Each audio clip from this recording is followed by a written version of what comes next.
உன்னத பாட்டு 5ஆம் பாகம். அன்பானவர்களே, இன்றைக்கு 1ஆம் அதிகாரத்தின் 12ஆம் 13ஆம் 14ஆம் வசனங்களை நான் உங்களுக்கு விளக்கப்படுத்த போகிறேன். இந்த 3 வசனங்களும் மணவாட்டி மணவாளனுக்கு பாடுவதாய் அமைந்திருக்கின்றன. அதாவது சபை கிறிஸ்துவுக்காய் பாடுகின்றது. இப்போ இதை தீர்க்க தரிசனமாக சாலமோன் சொல்லும் பொழுது, பாடும் பொழுது, அவருக்கு அடியும் புரியவில்லை, நுனியும் புரியவில்லை. இருந்தாலும் தீர்க்க தரிசனமாக ஆவியானவரின் மூலமாய் அந்த அபிஷேகத்தினால் அவர் அதை எழுதுகிறார். இந்த உன்னத பாட்டு புத்தகத்தை பார்க்கும் பொழுது பல இடங்களில் நான் வியக்கின்றேன். ஏனென்றால் புதிய ஏற்பாட்டில் இருக்கின்ற சில ரகசியமான விஷயங்களை அநேக கிறிஸ்தவர்கள் கூட இன்னும் புரிந்து கொள்ளாத நிறைய விஷயங்களை சாலமோன் அவருக்கும் புரிந்து கொள்ள முடியாத நிலை இருந்திருந்தாலும் தீர்க்க தரிசனமாக மொழிந்து வைத்திருக்கின்றார். அந்த 3 வசனங்களையும் வாசிப்போமா? 12வது வசனம், ராஜா தமது பந்தியில் இருக்கின்றனையும் என்னுடைய நள தைலம் தன் வாசனையை வீசும். 13வது வசனம், என் நேசர் எனக்கு என் ஸ்தனங்களின் நடுவில் தங்கும் வெள்ளை போல செண்டு. 14வது வசனம், என் நேசர் எனக்கு எங்கேதி ஊர் திராட்சை தோட்டங்களில் முளைக்கும் மருதோன்றி பூங்கொத்து. நான் உங்களுக்கு இந்த முதல் பாடத்திலே சொன்னேன், ஞாபகம் இருக்கிறதா? சில கிறிஸ்தவர்கள், ஏன் வேத அறிஞர்களில் சிலர் கூட இந்த உன்னத பாட்டு என்பது ஒரு கிறிஸ்தவ காமசூத்திரம் என்று ஒரு விதமாக அதை ஒதுக்குகின்றார்கள் என்று. இந்த 3 வசனங்களை பார்க்கும் பொழுதும் கிட்டத்தட்ட அப்படித்தான் தெரிகின்றது அல்லவா? பாருங்கள், ஸ்தனங்கள், மார்பை பற்றி, பெண்ணின் மார்பகத்தை பற்றி பேசுகிறது. என்ன ஆனால் அன்பானவர்களை, உண்மையை சொல்லவா, என்னை ஆச்சரியத்தின் விளிம்புக்கே கொண்டு போகின்ற ஒரு பயங்கர ஒரு தீர்க்க தரிசனம் தான் இந்த உன்னத பாட்டு புத்தகம். என்னால் இயன்ற வரை உங்களுக்கு இதை விளக்கப்படுத்தி கொண்டிருக்கின்றேன். உங்களில் எத்தனை பேர் இதை ஏற்றுக்கொள்ள விரும்புவீர்களோ எனக்கு தெரியாது. ஆனால் ஒன்றை இப்பொழுது ஞாபகப்படுத்துகிறேன். ஏனென்றால் ஒரு ஒரு பயங்கரமான விஷயத்தை நான் சொல்லிக் கொடுக்க போகிறபடியினால் மறுபடியும் ஒரு விஷயம் இதை சொல்லுவது நியாயமாய் எனக்கு தோன்றுகிறது. நான் இந்த உன்னத பாட்டு புத்தகத்திலே வருகின்ற நிறைய இடங்களுக்கு நான் நேரடியாய் போயும் பார்த்திருக்கிறேன். இதிலே சம்பந்தப்பட்டிருக்கின்ற சில பதார்த்தங்களை நான் தொட்டு முகர்ந்து சாப்பிட்டு அனுபவித்திருக்கிறேன். அந்தந்த இடங்களுக்கு நான் போய் நின்று, அந்த ஆங்கிலத்தில் சொல்லுவார்கள், you get a feel of that, அதை பெற்றிருக்கிறேன். அதனால் தான் நான் தைரியமாக உங்களுக்கு கற்றுக் கொடுக்கிறேன். அதற்காக நான் சொல்லவில்லை உன்னத பாட்டு கற்றுக் கொடுக்க சிறந்த ஆசான் நான் மட்டுமே என்று. ஐயோ, அப்படியெல்லாம் நான் சொல்லவே இல்லை. என்னை விட நல்ல படித்த அபிஷேகம் நிறைந்த அநேக தேவ ஊழியர்கள் இருக்கின்றார்கள். ஆனால் நான் சும்மா சஞ்சிகைகள் பார்த்து அப்படியல்லாமல் அந்தந்த இடங்களுக்கு போய் அந்த பதார்த்தங்களை தொட்டு பார்த்து ருசித்து முகர்ந்து அந்தந்த இடங்களுக்கு போய் எல்லாம் பார்த்தபடியினால் எனக்கு நிறைய விஷயம் புரிகிறது. அதனால்தான் இந்த ஒரு சிறிய முயற்சி, உங்களையும் இதற்குள்ளே கொண்டு வர வேண்டும், இதற்குள்ளே மறைந்து கிடக்கும் சில அழகான விஷயங்களை வெளிக்கொணர வேண்டும் என்ற ஒரு ஆசையில் நான் இந்த பாடத்தை கற்றுக் கொடுத்து கொண்டிருக்கிறேன். 12வது வசனத்தை பார்ப்போமா? ராஜா தமது பந்தியில் இருக்கும் தனையும் என்னுடைய நள தைலம் தன் வாசனையை வீசும். என்ன இது? ராஜா. ஏற்கனவே உங்களுக்கு சொல்லிவிட்டேன், உன்னத பாட்டின் நாயகன் ஒரு ராஜா என்று. அந்த உன்னத பாட்டின் நாயகன் சாலமோனாய் இருந்து விட்டு போகட்டும். ஆனால் நமக்கு தெரியும், இந்த உண்மையான உன்னத பாட்டின் தீர்க்க தரிசன நாயகன் வேறு யாரும் அல்ல, இயேசுவானவர். அப்போ மத்தேயு சுவிசேஷம் அவரை ராஜாவாய் காட்டுகின்றதே, அதுபோல இங்கு அவர் ராஜா. அப்போ ராஜாவாகிய இயேசுவானவராகிய எனது மணவாளன் தமது பந்தியில் இருக்கும் தனையும். இது என்ன பந்தி? இப்போ அன்பானவர்களை, வெளிப்படுத்தின விசேஷத்துக்கு நாம் போனால் அங்கே நமக்கெல்லாம் மனப்பாடமாய் தெரிந்த ஒரு அழகான வசனம் இருக்கிறது. வெளிப்படுத்தின விசேஷத்தை 43 பாகங்களில் நான் படித்து கொடுத்திருக்கிறேன். இன்னும் அநேக தேவ மனுஷர்கள் வெளிப்படுத்தின விசேஷத்தை அழகாய் கற்றுக் கொடுத்திருக்கின்றார்கள். அதிலே 7 சபைகளுக்கான செய்திகள் வருகின்றன அல்லவா? லவோதேக்கியா என்கின்ற அந்த 7ஆம் சபைக்கு இயேசுவானவர் செய்தி கொடுக்கும் பொழுது இப்படி சொல்லுகிறார். வெளிப்படுத்தின விசேஷம் 3ஆம் அதிகாரம் 20வது வசனம். இதோ வாசற்படியிலே நின்று தட்டுகிறேன். எங்கே வாசற்படி? இருதயத்தின் வாசற்படியா, ஒரு வீட்டின் வாசற்படியா, அல்லது ஒரு சபையின் வாசற்படியா? நான் ரட்சிக்கப்பட்ட 1979ஆம் ஆண்டு எனக்கு இறையியல் என்றால் என்னவென்றே தெரியாத காலத்தில் இந்த வசனத்தை அடிப்படையாய் வைத்துத்தான் எனது முதல் கிறிஸ்தவ பாடலை இயற்றினேன். உன் இதயத்தின் வாசலில் நின்று நான் தட்டுகிறேன். அப்படி. ஆனால் இறையலுக்குள்ளே இறங்கின பிறகுதான் எனக்கு தெரிந்தது, இயேசுவானவர் இந்த இடத்துல இந்த வசனத்திலே அவர் யாருடைய இருதயத்தின் வாசலிலும் நிற்கவில்லை, வீட்டின் வாசலிலும் நிற்கவில்லை, லவோதேக்கியா சபையின் வாசலிலே நின்று கொண்டு அவர் தட்டுகிறார். இதோ வாசற்படியிலே நின்று தட்டுகிறேன். ஒருவன் என் சத்தத்தை கேட்டு கதவை திறந்தால் அவனிடத்தில் நான் பிரவேசித்து அவனோட போஜனம் பண்ணுவேன், அவனும் என்னோட போஜனம் பண்ணுவான் என்று. இப்போ பாருங்கள் அன்பானவர்களே, நமது ஆண்டவராகிய இயேசு சாப்பிட்டவர், சாப்பிட விரும்புகின்றவர். அவர் இந்த உலகத்திலே மனுஷனாய் வாழ்ந்த பொழுது அவர் சாப்பிட்டார். அவர் தனது சீஷர்களுக்கு சாப்பிட கொடுத்தார். அப்போ அதற்கு குற்றஞ்சாட்டுகின்றவர்களை பார்த்து சொன்னார், மனுஷகுமாரன் போஜனம் பண்ணுகிறவராய் வந்தபடியினால் நீங்கள் அவரை போஜன பிரியன் என்கிறீர்கள், இப்படியெல்லாம் சொன்னார். ஆகவே போஜனத்துக்கு இயேசுவானவர் முக்கிய இடம் கொடுத்தார். அதற்கு காரணம், யூதர்களுடைய கலாச்சாரத்திலே போஜனம் என்பது வெறும் சாப்பிடுகிற ஆகாரம் மாத்திரமல்ல, ஒரு உயர்ந்த நிலையில் அமைந்திருக்கும் உறவு, ஐக்கியம். இப்போ நீங்கள் ஒரு யூதர்களுடைய காலத்தில், அந்த காலத்தில், இப்போதே யூதர்கள் நிறைய கலாச்சாரங்களை குழப்பிக் கொண்டிருக்கின்றார்கள்.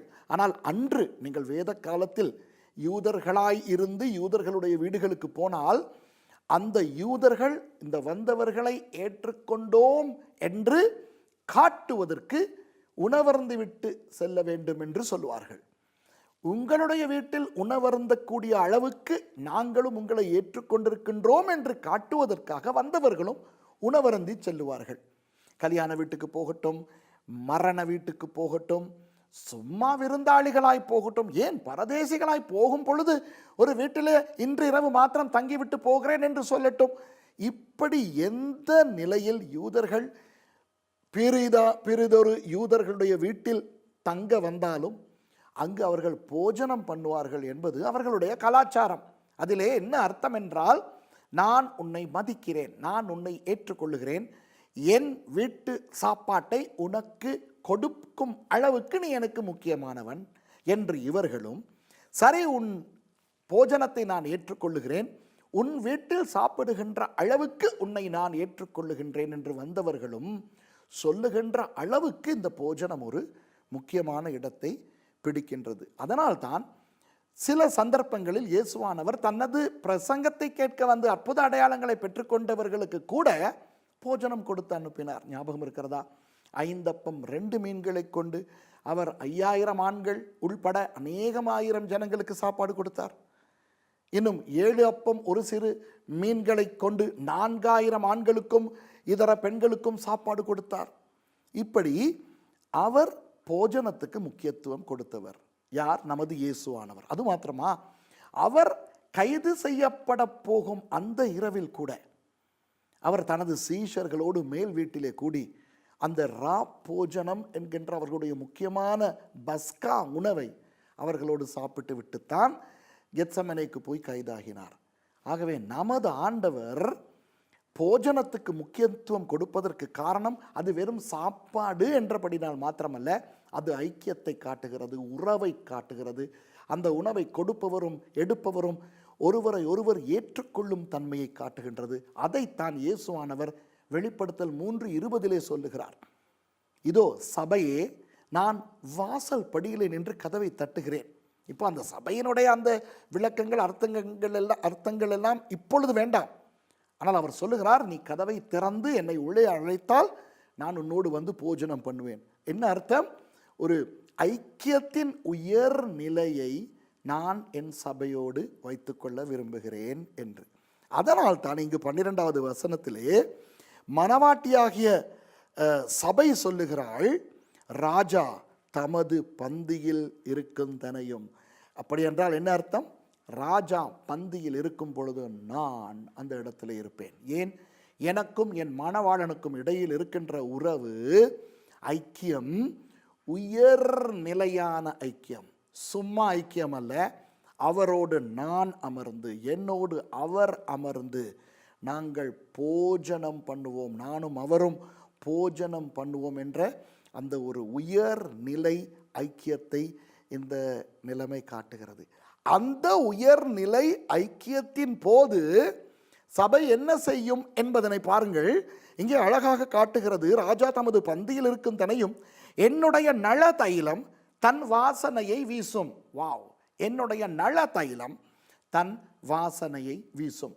அன்பானவர்களே, இந்த நள தைலம் என்கின்ற இந்த தைலத்தை குறித்து நான் ஆராய்ந்து பார்த்தேன். இது இஸ்ரவேலிலே உருவாக்கப்படுகின்ற ஒரு தைலமே அல்ல. நான் ஆராய்ந்து பார்த்தேன். இது எங்கே இருந்திருக்கிறது என்றால், அந்த காலத்திலே இந்தியாவிலே இருக்கின்ற ஒரு ஒரு ஒரு மிக வாசனையான பெருமதியான ஒரு தைலமாம் இது. இப்போ பாருங்கள், நமக்கு தேவையில்லை இதற்குரிய அந்த ஆங்கில அந்த தாவரவியலாளர்களுடைய அந்த சொல் எல்லாமே இருக்கின்றன. அதையெல்லாம் நான் உங்களுக்கு சொல்ல விரும்பவில்லை. அல்லது உங்களுக்கு வேண்டுமானால் நான் இதிலே குறித்து வைத்திருக்கிறேன். எனக்கு அதை உங்களுக்கு சொல்லக்கூட முடியும். விருப்பமானால் நான் உங்களுக்கு சொல்லுகிறேன். இதற்கு தாவரவியலாளர்கள் வைத்திருக்கின்ற பெயர் நார்டோஸ்டாக்கீஸ் ஜட்டாமான்சி. இது எந்த தாவர குடும்பத்தை சேர்ந்தது என்றால் வெலரியானாக்கே. இப்போது இது பாருங்கள், எனக்கே இதை உச்சரிப்பதற்கு சங்கடமாக இருக்கின்றது. ஏனென்றால் எனக்கே நான் தாவரவியலாளன் அல்ல, எனக்கு தாவரவியல் தெரியாது. ஆனால் ஆய்வுகளின் போது இந்த தாவரத்தை பற்றி ஆய்வு செய்த பொழுது இந்த பெயர்கள் நான் என்னுடைய தொலைபேசியிலே அதை எழுதி வைத்திருக்கிறேன். அதைத்தான் உங்களுக்கு சொன்னேன். ஆகவே இதை பற்றி நீங்கள் குழம்ப வேண்டாம். அதனுடைய விசேஷத்துவத்தை மாத்திரம் உங்களுக்கு சொல்லுகிறேன். சாலமோன் ராஜாவின் காலத்திலே தான் இந்த நள தைலம் சாலமோனுக்கு இந்தியாவிலிருந்து கொண்டு வரப்பட்டது. அப்போ இது அபரிமிதமான வாசனையை வீசும். சாலமோனின் காலத்துக்கு பிறகு இஸ்ரவேலர்கள் இந்தியாவிலிருந்து இந்த நள தைலத்தை இறக்குமதி செய்ய ஆரம்பித்தார்கள். அதற்கு பிறகு மிகவும் துர்நாற்றம் வீசக்கூடிய அல்லது நிறைய வாசமாய் இருக்க வேண்டிய இடங்களில் இந்த தைலத்தை பயன்படுத்துவது அவர்களுடைய வழக்கமாய் போய்விட்டது. இப்போ புதிய ஏற்பாட்டுக்கு உங்களை கொஞ்சம் அழைத்து கொண்டு செல்லுகிறேன். திருப்பிக் கொள்ளுங்கள் யோவான் 12வது அதிகாரத்துக்கு. அங்கே 1வது வசனத்திலிருந்து வாசிக்கிறேன். பஸ்கா பண்டிகை வர 6 நாளைக்கு முன்னே இயேசு தாம் மரணத்திலிருந்து எழுப்பின லாசரு இருந்த பெத்தானியாவுக்கு வந்தார். அங்கே அவருக்கு இராவிருந்து பண்ணினார்கள். மார்த்தாள் பணிவிடை செய்தால் லாசருவும் அவருடனே கூட பந்தி இருந்தவர்களில் ஒருவனாய் இருந்தான்.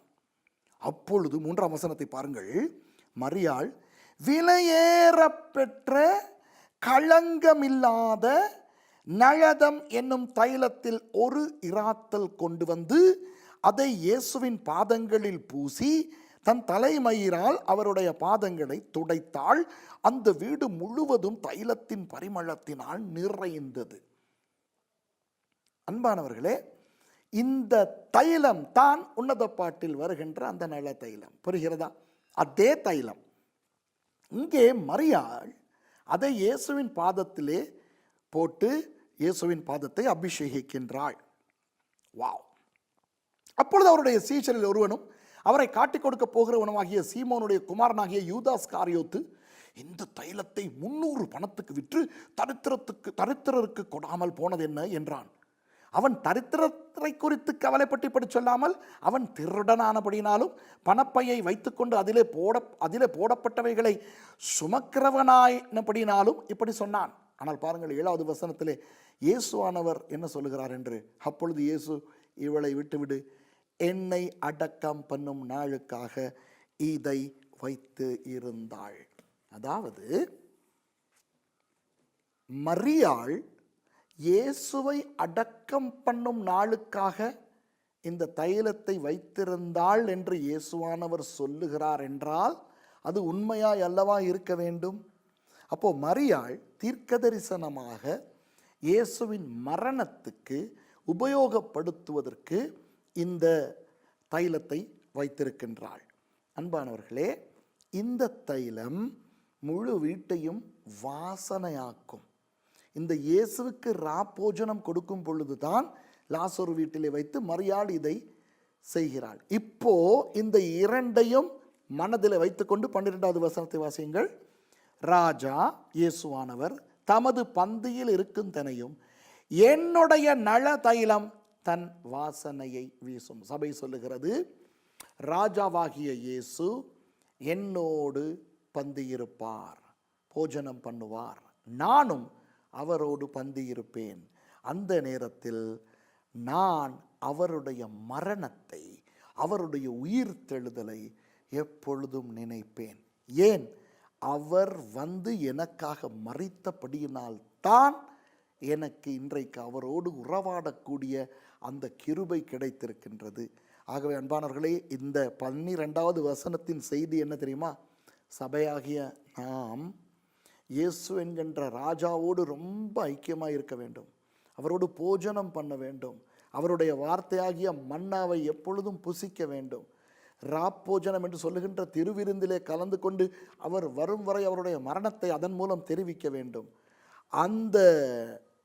அந்த போஜனத்தின் ஐக்கியத்தின் நடுவில் எப்பொழுதும் அவருடைய மரணம், அவருடைய அடக்கம், அவருடைய உயிர்த்தெழுதல் என்பவற்றை நினைத்து வாசனை வீசுகின்ற ஒரு சபையாக நாம் இருக்க வேண்டும்.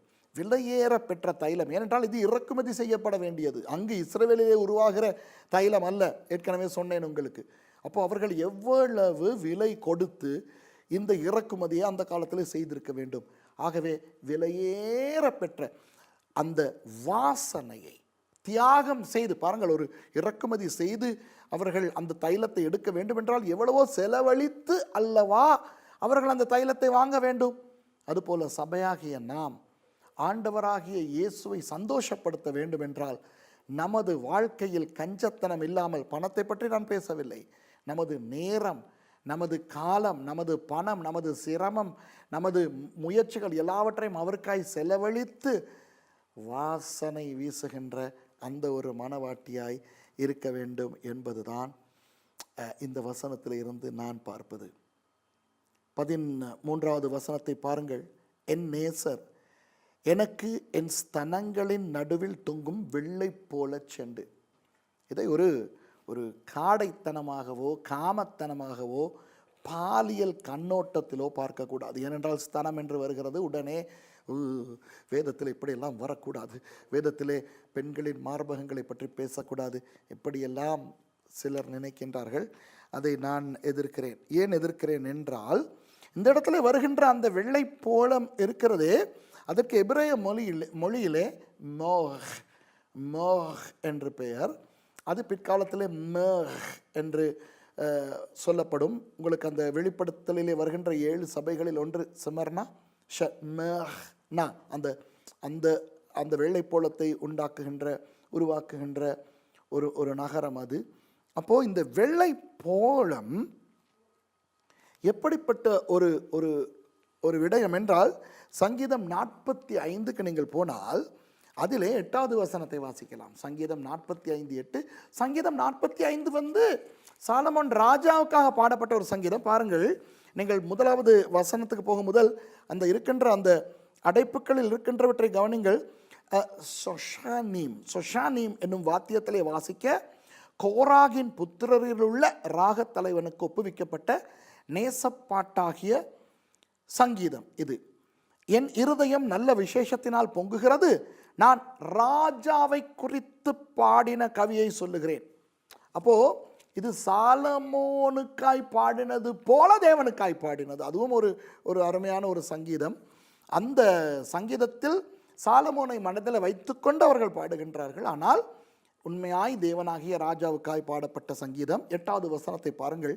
தந்தத்தினால் செய்த அரமனைகளிலிருந்து புறப்படுகையில் நீர் மகிழும்படி உமது வஸ்திரங்கள் எல்லாம் வெள்ளை போலம், சந்தனம், லவங்கம் இவைகளின் வாசனை பொருந்தியதாக இருக்கிறது. அப்போ அந்த நள தைலம் என்று 12வது வசனத்திலே வாசித்தது அந்த முழு வீட்டையுமே நறுமணம் வீச வைக்கின்றது. ஆனால் இந்த 13வது வசனத்தில் வருகின்ற வெள்ளை போலம் ராஜாவை நறுமணமாக்குகிறது.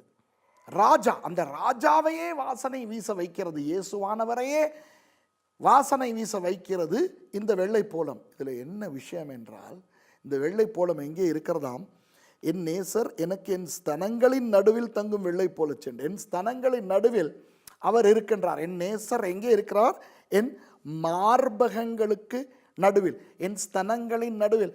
அன்பானவர்களே, தயவு செய்து இதை அசிங்கமாய் பார்க்காதீர்கள், இதை காமமாய் பார்க்காதீர்கள், உலக பிரகாரமாய் பார்க்காதீர்கள், இதை ஆவிக்குரிய ரீதியாய் பாருங்கள். இங்கே பாருங்கள், நான் உங்களுக்கு ஒரு திருக்குறளை சொல்லவா? 1311 குறள் சொல்லுகிறது, பெண்ணியலார் எல்லாரும் கண்ணின் பொது உண்பர் நன்னேன் பரந்த நின் மார்பு. இந்த குறளுக்கான விளக்கங்களை கலைஞர் கருணாநிதி அவர்கள் கொடுத்திருக்கின்றார்கள், சாலமோன் பாப்பையா அவர்கள் கொடுத்திருக்கின்றார்கள், இன்னும் ஏகப்பட்ட தமிழ் பண்டிதர்கள், புலவர்கள் இதற்கான விளக்கத்தை காலாகாலமாக கொடுத்திருக்கின்றார்கள். இவற்றை எல்லாம் பார்த்து நான் தெரிந்து கொண்ட ஒன்று என்னவென்றால், இந்த குறளில், இது காமத்துப்பாலில் வருகின்ற ஒரு குறள், இந்த குறளில் சொல்லப்படுகிறது, பெண்ணே உன் மார்பை கண்டவனும் கடியனும் கண்களால் மேய விடுகின்றான். ஆகவே அப்படி ஒரு விபச்சாரியின் மார்பை போல மற்றவர்கள் கண்களுக்கு விருந்தாய் போன அந்த மார்பை நான் இனி தொடமாட்டேன் என்று பாடுவது போல அந்த குறள் அமைந்திருக்கிறது. அதனுடைய அர்த்தம் என்னவென்றால், பெண்ணின் மார்பு காமத்துக்கானது அல்ல. பெண்ணின் மார்பு காமத்துக்கானது அல்ல. இன்றைய சினிமாவிலும் சரி, உலகத்திலும் சரி, ஒரு பெண்ணின் மார்பை ஒரு காமத்து பொருளாக்கி, அவளை ஒரு காம பொருளாக்கி அசிங்கப்படுத்தி வைத்திருக்கின்றார்கள். ஆனால் அன்பானவர்களே, அந்த மார்பு என்பது இரத்தத்தை பாலாக்கி பிறந்த குழந்தைக்கு தேவையான அவ்வளவு போஷணையும் கொடுக்கின்ற அந்த ஜீவனுள்ள ஒரு ஆசீர்வாதமாக இருக்கிறது. அதற்காய்த்தான் ஆண்டவர் பெண்ணுக்கு மார்பகங்களை கொடுத்தார். இப்போ யூத பெண்கள் என்ன செய்வார்கள் தெரியுமா? அவர்கள் வெள்ளைப்போலத்தை, இந்த இடத்துல வருகின்ற வெள்ளைப்போலத்தை மாலையிலே தொங்க விடுவார்கள். மாலை அணிந்து ஒரு சின்ன குப்பியிலே தொங்க விடுவார்கள். அப்போ அந்த பெண்கள் தங்களுடைய மார்பு பகுதியை, நெஞ்சை, இருதயம் இருக்கின்ற பகுதியை வாசமாய் வைத்திருப்பதற்காக யூத பெண்கள் அப்படி அந்த குப்பியில் வெள்ளை போலத்தை அவர்கள் அணிந்து கொள்வார்கள்.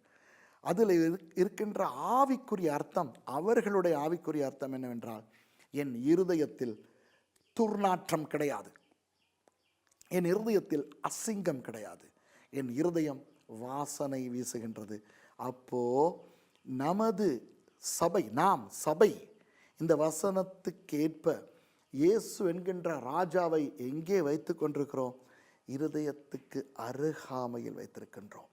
இருதயத்துக்கு பக்கத்திலே அவரை வைத்து, எங்களுடைய இருதயம் வாசனை வீசக்கூடிய ஒன்றாய் இருக்கும் பட்சத்தில் எங்கள் நிமித்தமாய் ராஜா நறுமணம் வீசுகின்ற, வெள்ளை போல வாசனை வீசுகின்ற ஒரு மன்னனாய் வலம் வருவார்.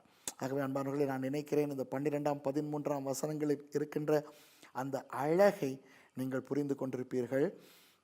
இப்போதைக்கு என்னுடைய நேரம் போய்விட்டது. சரி, 14வது வசனத்திலிருந்து பார்ப்பதற்கு அடுத்த பாகத்திலே என்னோடு இணைகின்றீர்களா? கர்த்தர் உங்களை ஆசீர்வதிப்பாராக.